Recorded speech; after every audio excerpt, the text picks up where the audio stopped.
الحمد لله رب العالمين والصلاة والسلام على سيد الأنبياء والمرسلين وعلى آله وأصحابه وذرياته وعلماء أمته أجمعين. أما بعد، أعوذ بالله من الشيطان الرجيم. بسم الله الرحمن الرحيم. كل نفس ذائقة الموت. صدق اللہ العظیم. محترم و مکرم حاضرین کرام اور عزیز بچوں، جس شخصیت کے لیے ایصال ثواب کا اہتمام کیا گیا ہے وہ ہمارے استاد مکرم حضرت اقدس مفتی سعید احمد صاحب پالنپوری رحمۃ اللہ علیہ ہیں، جو دارالعلوم دیوبند کے شیخ الحدیث صدر المدرسین تھے، اور بہت سارے علمی کارنامے اللہ نے ان کے دست مبارک سے انجام دلوائے. بندہ حضرت کی شخصیت اور حضرت کا تعارف مکمل کرانے پر قادر بھی نہیں، تاہم آپ کے سامنے حضرت سے آخری ملاقات کی کچھ یادیں پیش کرنا چاہتا ہے. آج سے تقریباً 14 مہینے پہلے، گزشتہ سال کے رجب کے اواخر میں دلی میں ایک جمعیت علماء کے اندر فقہی اجتماع قائم ہوا تھا. مباحث فقہیہ کا سیمینار ہوا تھا. اس سیمینار میں، اس فقہی اجتماع میں بندہ اور بندہ کے ہمراہ ہمارے جامعہ کے ایک استاد مفتی عبدالرؤف صاحب دامت برکاتہم، ہم دونوں حاضر ہوئے تھے.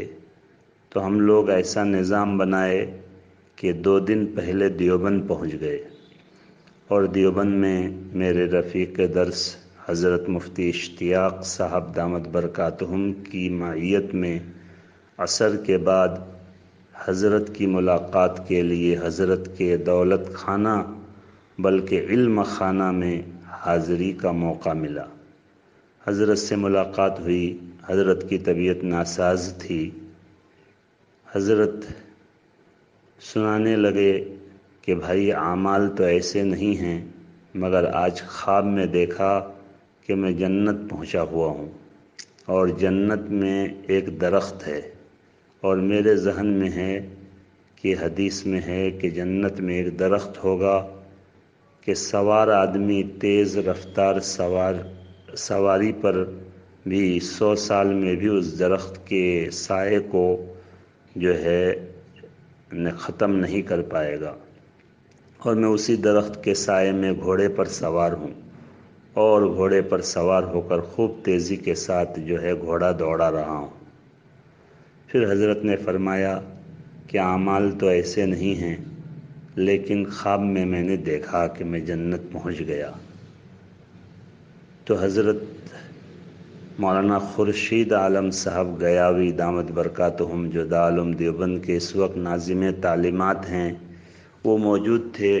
انہوں نے فرمایا کہ حضرت، اللہ نے تو آپ سے بہت سے اعمال صالحہ اور کارنامے انجام دلوائے ہیں.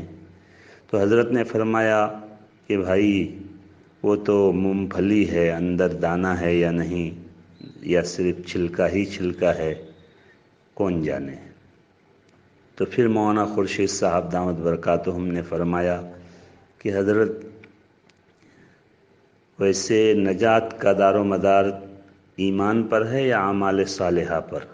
حضرت نے فرمایا کہ اصل نجات کا دار و مدار تو ایمان پر ہے، اور الحمدللہ ایمان ہے، ایمان اور مومن ہوں، اور اللہ نے ایمان بہت مضبوط دیا ہے.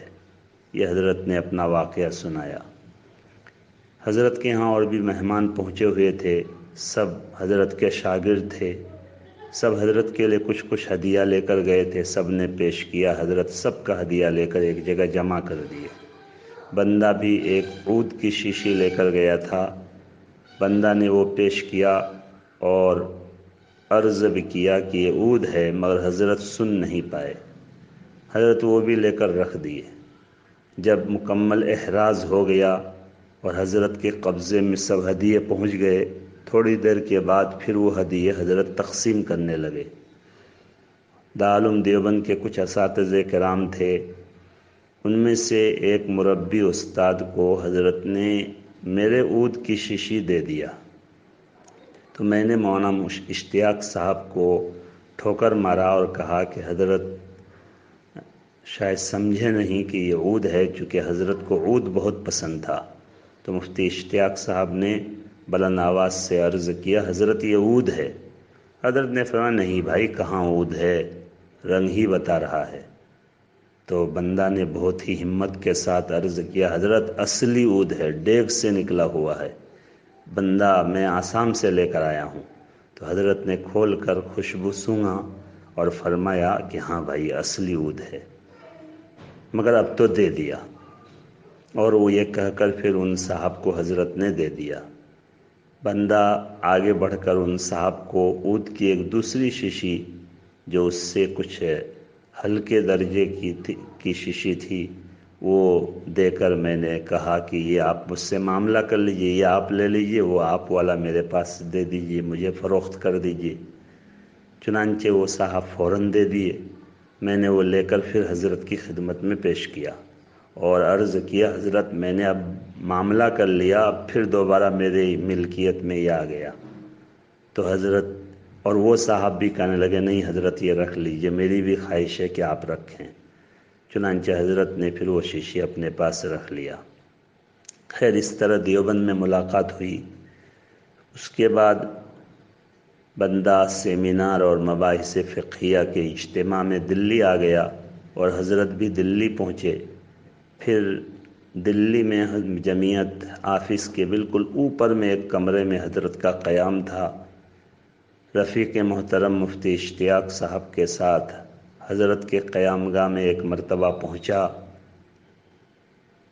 اور مفتی اشتیاق صاحب نے فرمایا کہ حضرت کو کچھ لطیفہ سناؤ، حضرت لطیفہ بہت پسند کرتے ہیں اس وقت۔ تو بندہ نے حضرت سے عرض کیا کہ حضرت ایک لطیفہ ہے، لیکن اس میں ایک اشکال ہے۔ تو حضرت نے فرمایا کیا؟ میں نے عرض کیا کہ حضرت آپ کی کتاب تحفۃ العلمعی میں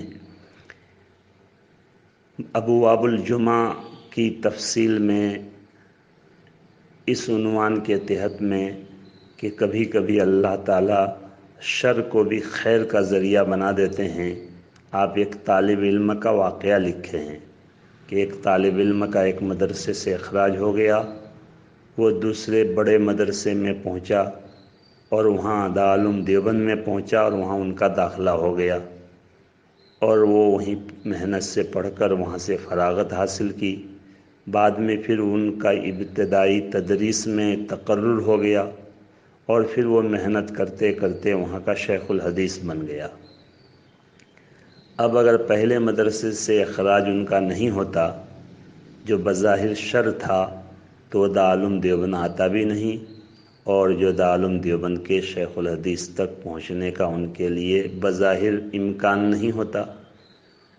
لیکن وہ جو پہلے مدرسے کا اخراج تھا وہ شر تھا، لیکن وہ خیر کا ذریعہ بن گیا۔ حضرت نے فرمایا ہاں، تو کیا ہوا؟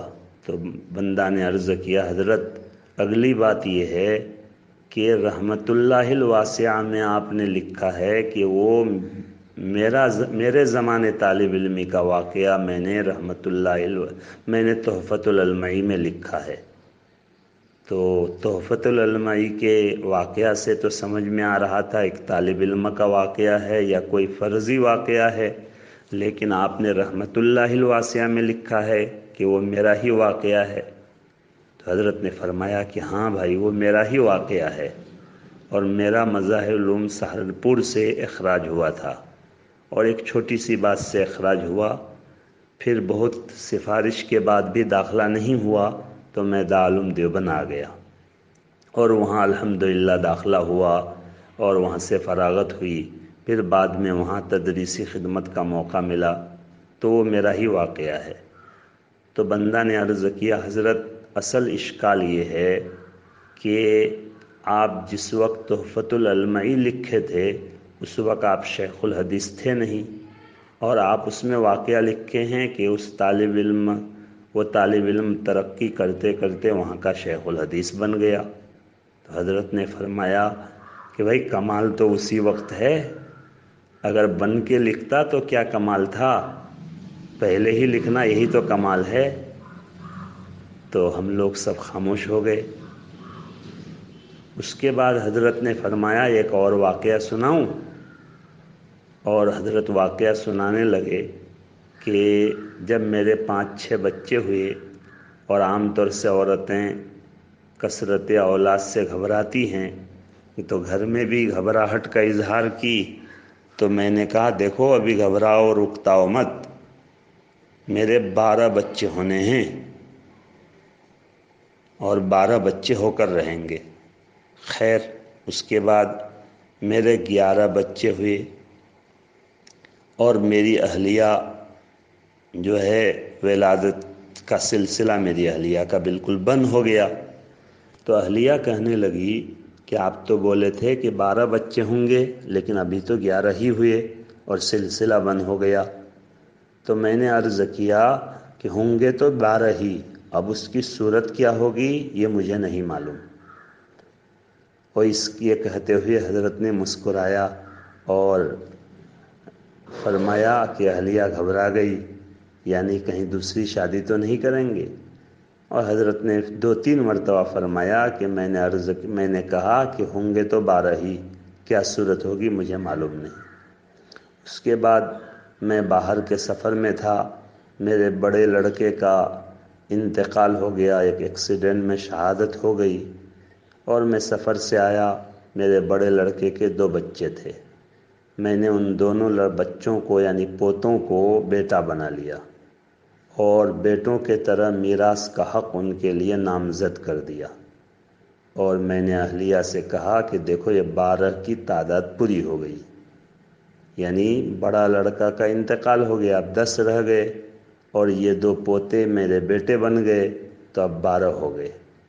تو یہ دونوں واقعہ جو ہے حضرت کی دور اندیشی، یا کہیے جو حضرت کی کرامت، حضرت کے کشف کی صحت پر جو ہے دلالت کرتا ہے کہ حضرت تحفۃ العلمعی میں شیخ الحدیث بننے سے پہلے ہی واقعہ لکھ دیے، اور یہ کہہ کر لکھے کہ طالب علم کا واقعہ ہے۔ بہرحال اللہ نے حضرت کے اندر بڑے کمالات رکھے تھے، اور حضرت کی ایک اپنی شان تھی، اور حضرت کو اللہ نے تحقیق اور تفہیم دونوں کا ایک عجیب ملکہ عطا فرمایا تھا۔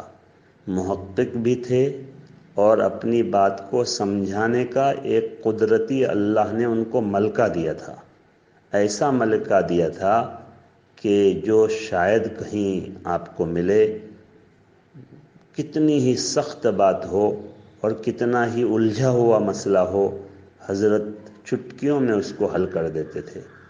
اللہ تبارک و تعالی حضرت رحمت اللہ علیہ کی کروٹ کروٹ مغفرت فرمائے، درجات بلند اللہ نصیب فرمائے، حضرت کے تمام جو ہے نیکیوں کو اللہ تعالیٰ قبول فرمائے، علمی کارناموں کو صدقہ جاریہ بنائے، سیئات کو حسنات سے مبدل فرمائے، حضرت کی علمی روحانی فیوز و برکات سے اللہ ہم سب کو مستفید فرمائے، حضرت کے نقش